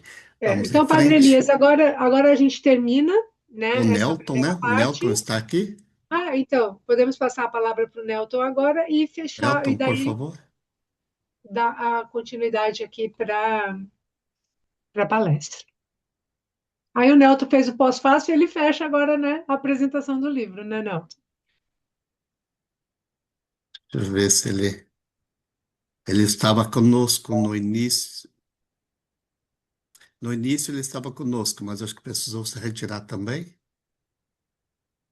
É compreensível, depois de um dia de trabalho, nós já tivemos um momento muito significativo hoje pela manhã, né? Então, alguns que estavam de manhã não puderam vir agora. E o Nelton parece-me que também precisou se retirar. Mas eu coloquei ali o link onde vocês podem encontrar o livro no formato digital. Por favor, baixem o livro, ele é totalmente gratuito. Divulguem nosso livro, tá? E assim poderão ler com mais calma, aprofundar as temáticas apresentadas brevemente por quem redigiu os capítulos aqui. E queremos passar agora a palavra à professora Andréia, que é uma grande parceira no programa de pós-graduação em teologia e trabalha as questões de gênero. Então, é a pessoa que pode nos ajudar a aprofundarmos aquilo que é proposto para celebrarmos o Dia Mundial da Água, que neste ano de 2026 reflete sobre a relação entre a água e gênero, com o lema Onde a água flui, a igualdade cresce. Então, contigo a palavra, professora Andréia, boas-vindas. Obrigada, Elias. Vou compartilhar o slide aqui. Estão vendo? Já, Sim, né? sim, tranquilo. Ok, muito bem. Se Bem, você então, quer colocar a tela cheia no seu computador, a imagem fica melhor para nós ainda. eu já coloquei, acho que ela vai demorar um pouquinho. Para mim já está em tela cheia. Ok. Chegou para vocês? Não ainda, mas pode ir em É, frente, vamos ver se. qualquer coisa você me avisa. Bem, então, mais uma vez, né, eu quero parabenizá-los pelo trabalho, né, principalmente a professora Marta e o professor Elias, pela organização desse livro tão importante nesse momento. A todas as pessoas, né, autoras do livro também, é uma grande contribuição E acredito que eu até vou conseguir fazer uma nota, Elias, lá na IHU, falando desse lançamento, né? Conversei hoje com a Cleusa, fiz uma pequena reflexão, espero que dê tudo certo, né? E aí a gente já pode, inclusive, pôr o link do livro também, porque é uma divulgação importante. Bem, então, depois de todos esses, todas as pessoas autoras que apresentaram, né, e esse importante livro, uma responsabilidade minha aqui é apresentar um pouco desse tema, né? Como Elias falou, eu trabalho o tema de gênero, lembrando que eu sou teóloga e eu trabalho a partir, então, da perspectiva da teologia ecofeminista, né? Então, eu dei um título aqui, né? A água como lugar teológico, dignidade, gênero e justiça na perspectiva ecofeminista, tendo então em conta, né, ecoando esse tema do Dia Mundial da Água, né, água e gênero, e o lema onde a água flui, a igualdade cresce, né? Então, falar de água hoje não é falar apenas de um recurso natural indispensável à sobrevivência, é falar de um bem vital, de um direito humano fundamental. E para nós, né, cristãos e cristãs, de um verdadeiro lugar teológico. Reconhecer, então, né, que a água revela muito mais do que uma questão ambiental. Ela revela o modo como organizamos a vida, distribuímos o poder, cuidamos ou não cuidamos dos corpos, dos territórios e das relações. Então, a minha reflexão, ela vai ser articulada em três níveis. O primeiro, material, né? Então, que é relacionado à água, saneamento, tempo, trabalho invisibilizado e pobreza, o simbólico teológico, que compreende a água como vida, bênção, purificação, travessia, batismo, e o ético político, que interroga quem controla a água, quem a carrega, quem decide sobre ela e quem sofre sua falta. E é nesse horizonte, então, que eu desejo, então, propor essa reflexão com o objetivo de compreender a água como lugar teológico, isto é, como realidade concreta, a partir da qual também podemos pensar Deus, a dignidade da vida, a justiça e as relações de gênero. E isso tudo na perspectiva ecofeminista, porque a água, além de símbolo espiritual, é também mediação concreta da vida, lugar de revelação, de vulnerabilidade, da interdependência e da responsabilidade comum. Pois quando o acesso à água é negado, não se fere só o meio ambiente, fere-se o corpo das mulheres, a dignidade dos pobres e a própria vivência cristã. Então, o primeiro ponto, né, que eu desenvolverei é a água como questão de dignidade e gênero. Então, acho que as imagens também nos falam um pouco, né, a partir do tema que eu venho seguindo. Então, se olharmos para a realidade, percebemos que a crise da água não é neutra. Ela tem corpo, ela tem território e ela tem gênero, né? Ela tem corpo, território e gênero. Em muitas partes do mundo, são as mulheres e meninas que caminham longas distâncias para buscar água, abandonam a escola, assumem um trabalho invisível e enfrentam situações de risco e vulnerabilidade. E isso revela algo bastante estrutural. Quem sustenta a vida nem sempre é quem decide sobre ela, né? Então, a água, portanto, torna visível uma desigualdade profunda no acesso, no tempo, no cuidado e no poder. E nesse sentido, podemos afirmar que a crise da água é também uma crise de justiça. E ainda mais, é uma crise que atinge de forma desigual os corpos, especialmente das mulheres e meninas, né? E aí, então, os objetivos, né, do desenvolvimento sustentável, ODS, apresenta, então, de modo explícito, né, articulam de modo explícito a ODS 5 sobre a igualdade de gênero e a igualdade, desculpa, o ODS 6 sobre o acesso universal à água e ao saneamento, né? Então, nesse sentido, o ODS indica que a precariedade hídrica não é apenas um problema ambiental, mas uma condição estrutural de injustiça. Então, dados da ONU ou agências parceiras mostram que a crise da água atinge desproporcionalmente mulheres e meninas. Os slides estão passando? Então, professora Andréia, para mim Não? aqui está ainda no primeiro. Ai, que pena, para mim estava Ok, passando. agora sim. Perfeito. Ai, que pena, para mim eles Ok, estavam passando. tá ótimo. Agora E sim. a- Está na estrutura. Mas está Agora, passando? agora sim, está na estrutura. Ele, Artículos ele não três está níveis. grande. Se você clicar ali naquela caixinha, ele vai aumentar. Ele está em forma É, apresentativa. mas que estranho, porque para mim está parecendo grande. Não sei o que está acontecendo. Ah, então você deve ter Tudo bem. compartilhado. Você não compartilhou tela, acho que você deve ter É, compartilhado. não. Compartilhei a tela. Vou fazer uma coisa, porque ele vai acompanhando a minha fala. Você baixou ele no teu aparelho? Sim, sim, ele está Baixou. baixado, está aberto. É, realmente eu não sei. Eu fechei e vou abrir de novo para ver o que acontece, que é uma pena, porque as imagens vão, como eu Sim, falei, são bom. Uhum. mostrando. Vamos ver. Ó, ele está aberto de novo. E agora eu vou Ok. para o Zoom para Partilhar. compartilhar. Isso, aqui, screen, deixa eu ver aqui, aplicativos, aqui. Vamos ver.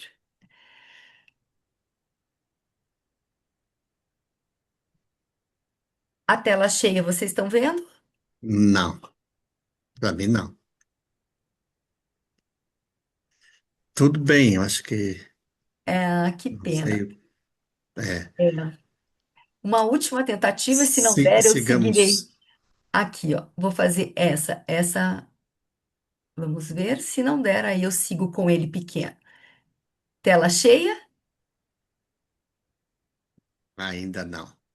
Então vamos com Sigamos ele assim, pequeno. professora. Isso, que pena, Uhum. porque ele está cheio de efeito também. Hoje de manhã já não apareceu, né? Que pena mesmo.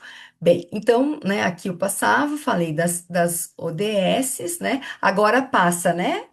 Pequeno. Isso, está passando, sim. Sim, ok. Bem, então falava aqui, né, que a partir dos ODS, então a precariedade hídrica não é apenas um problema ambiental, mas uma condição estrutural de injustiça, né?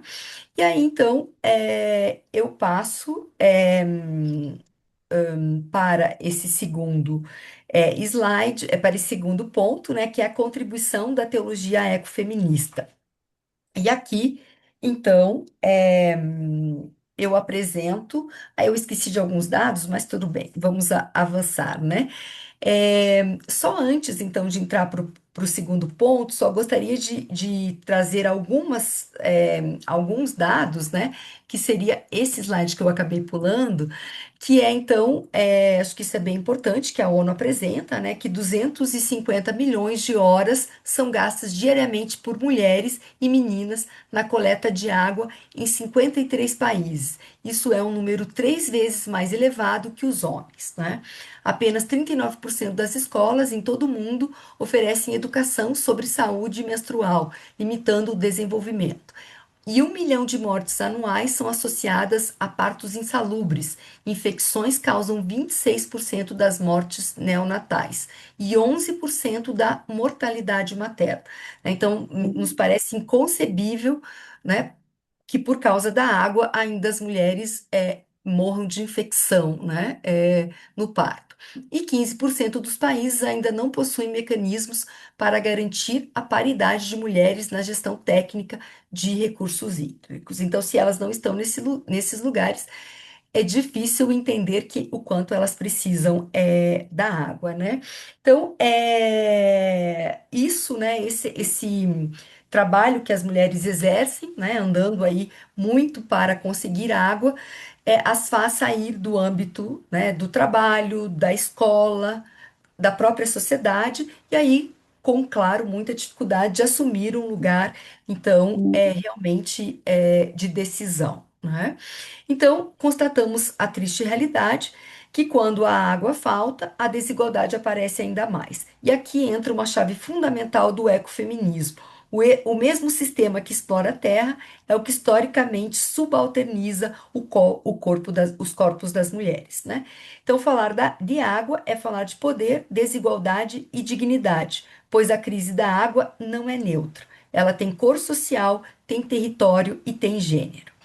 Então, né, agora nesse segundo ponto, né, Lembrando, então, né, que a crise ecológica, como aponta, né, a teologia ecofeminista, ela responde a essa tríplice crise, né, a crise ecológica, olhando para a vulnerabilidade da criação, a crise social, a desigualdade de acesso e a crise de gênero, né, o sofrimento desproporcional das mulheres. A gente pode aqui, inclusive, lembrar, né, da Laudato Si, é, aonde fala então que não há uma crise, né, ambiental, política, social, mas uma crise então sócio, né, ambiental, a que podemos fazer a relação. Então, para a teologia ecofeminista, esses elementos não são temas periféricos, mas sim o próprio lugar teológico onde a fé deve intervir, né? Então, a teologia ecofeminista, né, ela se torna decisiva aqui, porque vai nos ajudar a perceber que o mesmo sistema que explora a Terra é aquele, né, então, que subalterniza os corpos das mulheres, né, reforçando essa ideia. E aí, então, eu trago aqui algumas vozes proféticas de algumas autoras, né, latino-americana, começando então por Ivone Gebara, uma teóloga, filósofa brasileira, pioneira, né, na América Latina sobre a teologia ecofeminista. E a Ivone Gebara, então, vai falar que o sofrimento das mulheres, a precariedade do acesso à água e a vulnerabilidade da criação não são temas periféricos, mas lugares teológicos. Então, em cada final de cada fala tem a citação também, né, de onde foram tiradas, assim como os dados também que eu trouxe. Rosemary Radford Rutter, também uma teóloga é, da América, né, mas dos Estados Unidos, ela fala que não haverá cura da Terra sem transformação das relações humanas, marcadas pela dominação. A ecojustiça exige enfrentar conjuntamente a exploração da natureza e a subalternização das mulheres, né? Ela fala isso no livro Curando a Terra. Depois, outras duas, Vandana Shiva, que na verdade é uma cientista indiana, ela denuncia então que quando a água é transformada em mercadoria, a vida passa a ser submetida à lógica do lucro. E sua crítica à privatização da água reforça a necessidade de compreendê-la como bem comum e direito de todos, né? Isso ela escreve nesse livro, Guerras da Água. E aqui também, né, acho que a gente pode trazer a Laudato Si entre número 27 e 31, aonde o Papa Francisco denuncia também, né, a privatização da água, é, os próprios impactos, né, que essa privatização ou essa degradação, ele fala, né, da terra como um todo, podem trazer, então, às populações mais vulneráveis, né, e dentre elas, a gente traz aqui, então, a mulher também. E Elizabeth Johnson, também uma teóloga dos Estados Unidos, ela fala então que a criação é compreendida como comunidade da vida em evolução amada por Deus. A água sustenta a trama inteira da vida, que o sofrimento da terra hoje também se manifesta na devastação ambiental e na desigualdade de acesso aos bens vitais, né?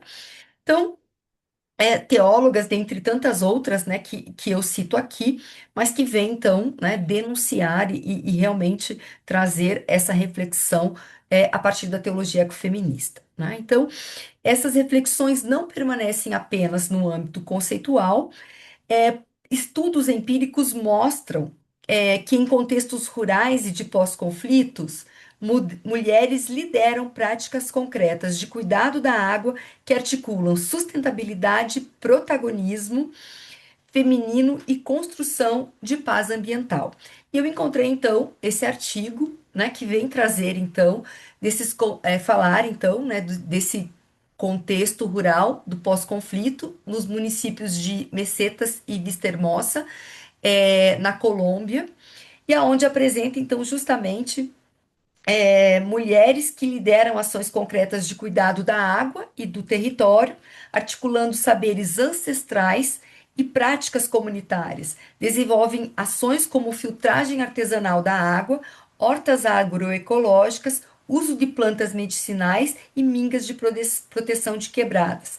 Essas iniciativas garantem sustentabilidade hídrica e alimentar, fortalecem a coesão social e mostram que o cuidado da água pode ser também prática de paz, né? Então, esse slide mostra um pouco, né, esse contexto, né, num lugar específico, onde elas buscam essa reconstrução territorial. O protagonismo das mulheres na liderança são as mulheres que assumem a gestão, o impacto que isso traz, né, sustentabilidade e paz, né, é uma gestão coletiva da água e que traz paz regional, né, não só para a vida humana, mas para todo o cosmos, e a economia, então, passa a ser entendida como um empreendedorismo verde, porque o manejo híbrido impulsiona novas iniciativas sustentáveis lideradas por mulheres, né? Então, é uma iniciativa bastante interessante, né?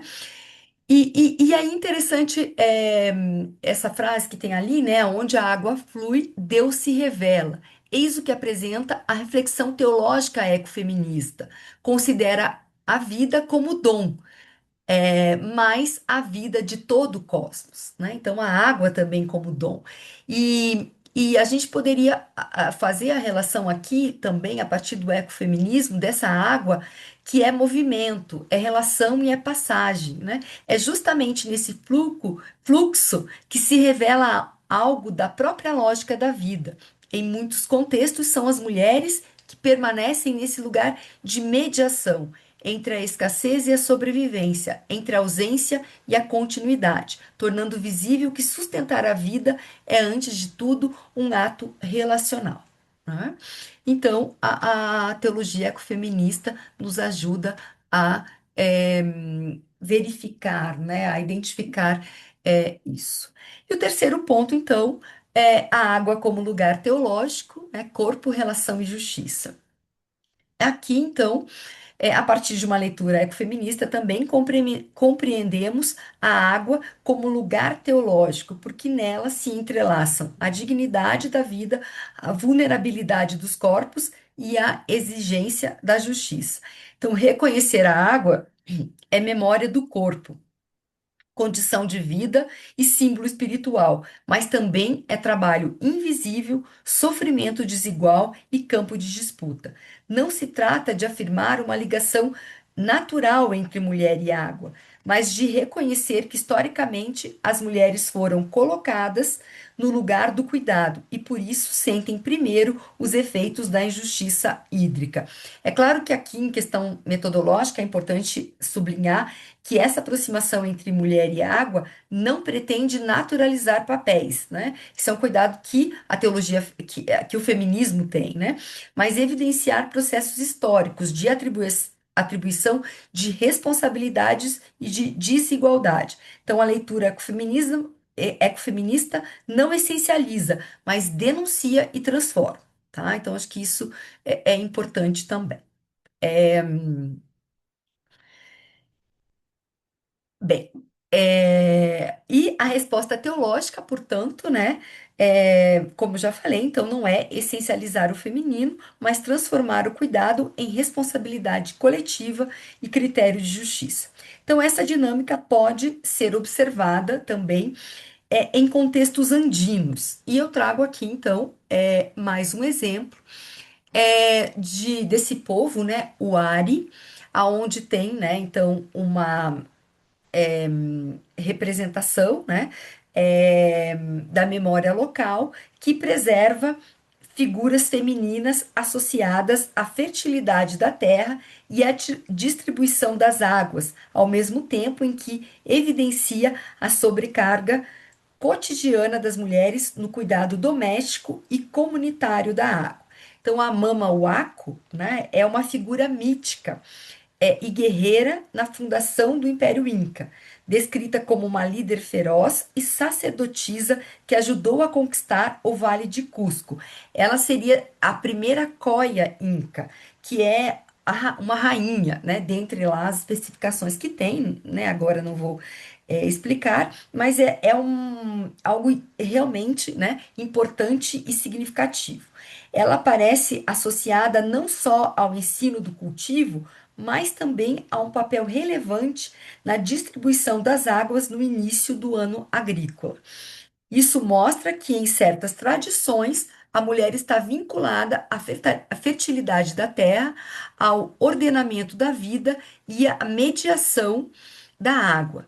Ao mesmo tempo, o próprio contexto revela uma tensão. As mulheres permanecem fortemente ligadas ao trabalho cotidiano de administrar e procurar água no espaço doméstico, enquanto seus direitos de acesso e pertença comunitária podem ser mais frágeis e subordinados à lógica masculina e conjugal. Então há essa ambiguidade, né? Ao mesmo tempo que elas são ligadas e têm essa responsabilidade, elas acabam, né, se ligando a um contexto cotidiano e não ao contexto público, né? Então acabam não tendo um lugar de autoridade, né? Mas sim uma autoridade simbólica que não que sobrecarrega, na verdade, a desigualdade, né? E nessa leitura, né, de ambiguidade, a teologia ecofeminista reinterpreta como chamado à justiça, à comunhão e ao reconhecimento das mulheres como guardiãs e sujeitas da vida. E outra situação que me ocorreu aqui também, né, é lembrar das imagens do rio, né, quando falamos das mulheres, né, nesse contexto, talvez, né, é que introduz uma dimensão mais profunda, porque não é apenas uma presença, mas é também movimento, né? O rio não se fixa, não se apropria, não acumula, ele flui, conecta, atravessa territórios e sustenta a vida ao longo do seu percurso. Então, essa dinâmica também pode ser lida como uma chave teológica e ecofeminista. A vida não se dá na lógica da posse, mas da circulação, da relação e da interdependência, né? E isso a gente poderia dizer que tem uma ressonância importante na experiência histórica, então, das mulheres, né? Como espaço, inclusive, de mediação, cuidado e sustentação da vida. Não só esse cuidado num âmbito cotidiano, né? Privativo, mas que se estende para um âmbito público, né? Bem, então, o próximo slide falando então da mulher, desculpa, da água na tradição cristã, de uma maneira muito rápida aqui, talvez para recordarmos um pouco, né, que à luz do Evangelho, a teologia ecofeminista convida a reconhecer nessas práticas, então, não apenas o trabalho, mas a participação no cuidado criador de Deus e chamado à justiça do reino, onde a dignidade e a vida sejam plenamente partilhadas. Por isso, então, nessa leitura, permite-se reconhecer que onde as mulheres cuidam da água, não há apenas trabalho doméstico, mas memória, resistência e sabedoria de cuidado com a criação.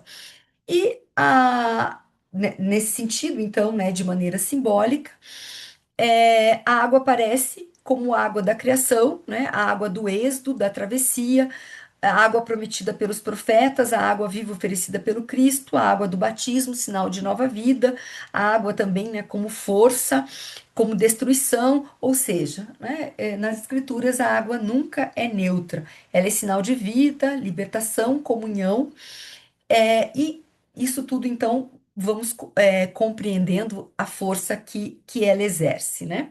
E aí, uma mulher, né? Acredito que eu não poderia deixar de falar de uma mulher, então, e aqui eu trago, dentre tantas, a mulher samaritana, que eu acho que é uma das mais expressivas, que fala, então, justamente, que nos mostra essa relação, então, da água, né? Aonde uma mulher é a mediadora, né? A samaritana é a mediadora, de água, sede, fronteiras sociais, né? E revelação se entrelaçam.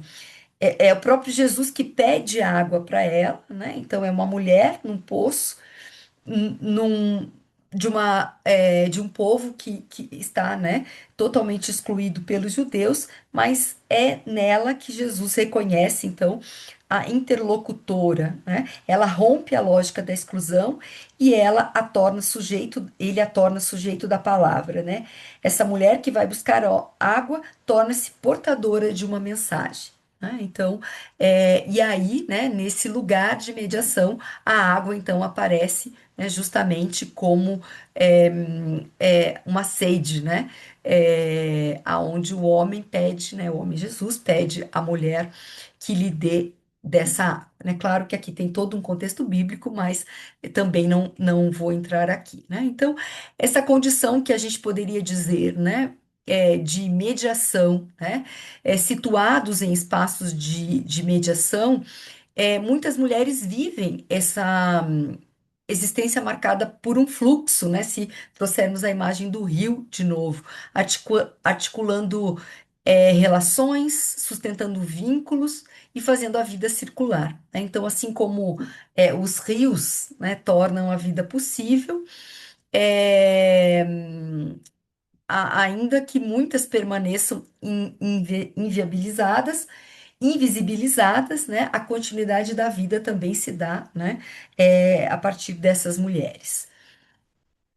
E aí, então, a gente pode falar que em antes de entrar no último ponto, que em diversas culturas, né, e narrativas, tanto bíblicas como indígenas e populares, a mulher aparece associada à água, não como uma proprietária, mas como mediadora, né? E essa passagem, então, da mulher samaritana revela algo fundamental. A água não é objeto de necessidade, mas lugar de encontro e de palavra. E nessa perspectiva, a relação entre mulher e água pode ser reinterpretada não como destino, mas como lugar de resistência e de transformação, onde as mulheres cuidam da água, não há apenas trabalho invisível, mas memória, saber e possibilidade de outro modo de habitar o mundo, né? E aí, então, o quarto ponto, entre o símbolo e a realidade, um critério para a fé. Então, no cristianismo, a água do batismo anuncia uma humanidade nova, mas a realidade ainda nos mostra corpos com sede, mulheres sobrecarregadas e territórios marcados pela desigualdade. Por isso, podemos dizer que a água é também um critério ético da fé, porque onde falta água, falta dignidade, onde há desigualdade no acesso, falta justiça, e onde celebramos a água liturgicamente sem defendê-la como direito, falta coerência evangélica. Também em nível internacional, né, se reconhece que a participação efetiva das mulheres na governança da água é condição indispensável para um futuro mais justo. Incorporar a equidade de gênero nas políticas de água, saneamento e higiene não é apenas uma exigência técnica, mas um passo decisivo para reduzir pobreza, ampliar saúde, fortalecer a educação e enfrentar a violência contra mulheres e meninas, né? Então, isso a partir da ONU, né? E ela vem então também nos apresentar um caminho a seguir, né? Falando justamente que as mulheres devem moldar o futuro da água. E as diretrizes da ONU, então, né? É acesso e dignidade, que é incorporar a equidade de gênero nas políticas, né? Integração de água, saneamento e higiene, com perspectiva de gênero, de proteção, então, infraestruturas seguras e acessíveis são fundamentais para eliminar a violência contra mulheres e meninas durante a busca por água, né? a- as pesquisas da ONU mostram que a falta da água faz, inclusive, que mulheres usem banheiros masculinos ou banheiros abertos, muitas vezes, o que as torna vulneráveis, inclusive, para serem, né, violentadas. Então, a água, né, vai muito além só da higiene, né? Só, né, da higiene, mas também a questão da violência. E investir na liderança feminina, né? Porque a superação da crise exige que as mulheres passem de vítimas a arquitetas da política de governança hídrica, né? Então, isso é muito importante. Então, onde a água flui, a igualdade cresce. A sede da humanidade não é apenas sede de água, mas é sede de justiça, né? E isso não acontece automaticamente, né? A igualdade cresce quando reconhecemos a água como dom de Deus, defendemos a água como bem comum e lutamos para que ela seja direito de todas, né, e de todos. Então, para finalizar, Eu diria, então, eu digo, né, que a água não é apenas um elemento, é movimento, relação e passagem, e é justamente nesse fluxo que se revela algo da própria lógica da vida.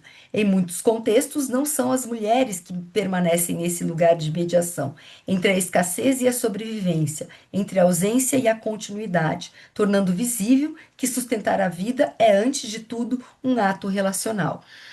E a sede de humanidade não é apenas sede de água, é sede de justiça. Então, como teóloga e mulher, não posso falar da água sem lembrar de tantas mulheres que, em silêncio, sustentam a vida cotidiana. Talvez seja justamente a partir delas que Deus continue nos ensinando o que significa fazer a vida florescer, onde a água ainda não chega e onde a justiça ainda precisa nascer. E toda a teologia que leva a sério o Evangelho é chamada a responder às duas. Muito obrigada.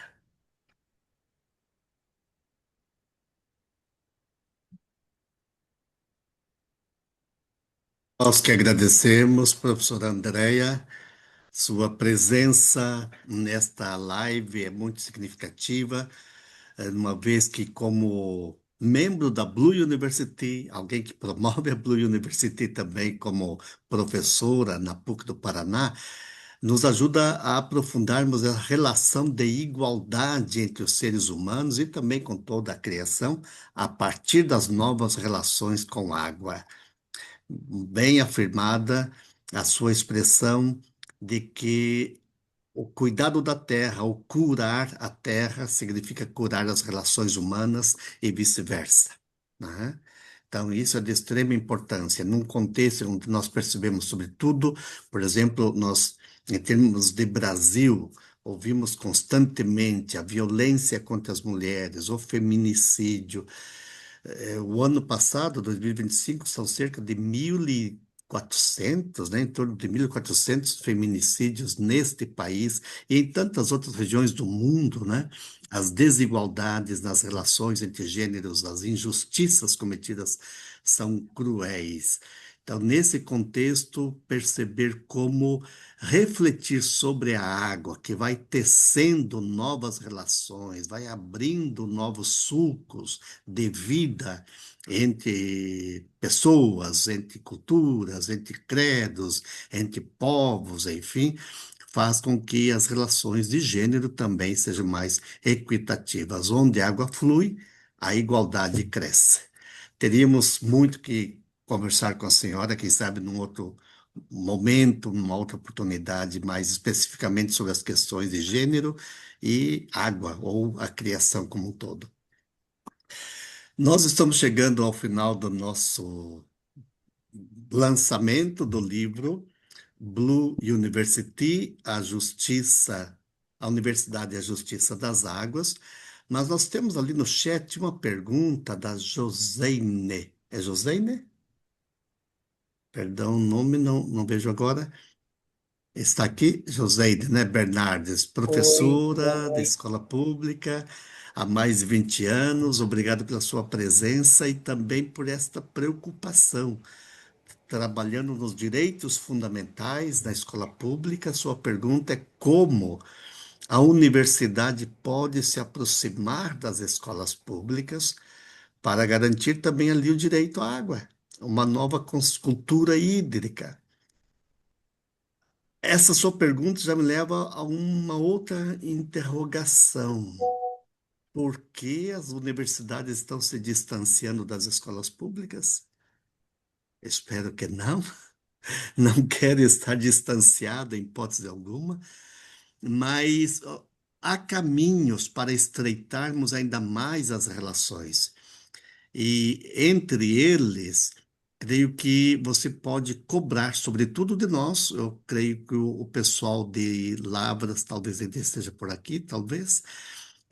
Blue University, as universidades Blue University, você cobrar ou solicitar a nossa presença em alguns momentos através de colóquios, de seminários, de simpósios, de rodas de conversas que podemos fazer ali, focando no tema água, novas relações com a água, nova educação ambiental, o número 6 dos Objetivos do Desenvolvimento Sustentável da ONU é especificamente sobre isso e diz respeito aí a uma educação que precisa, sim, começar nas bases.